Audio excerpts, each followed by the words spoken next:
ما لهم هذولا بيتخيبلوا؟ اش فيهم يا جماعة الناس؟ اش قصتهم؟ فاهمين الحياة غلط ولا كيف؟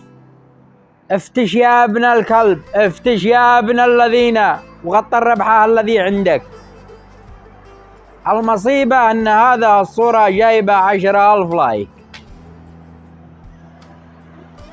بناس بتصمم وتمنتج وتفكر وتنتج وتنشر، واخر شيء يجيب الفيديو 100 مشاهدة ويرجع يعتزل البرنامج بسببك يا اخو المطبلة، بسببك يا خروف، بسببك يا ثور، بسببك يا بقرة. بالله عليكم هذا موهبة 10,000 لايك على هذه الصورة؟ فالذي اشتي اوصله ان اليمن مقبرة المواهب.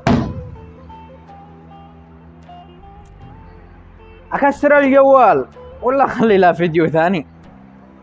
الله يلعنك يا بنت يا هدي البارع على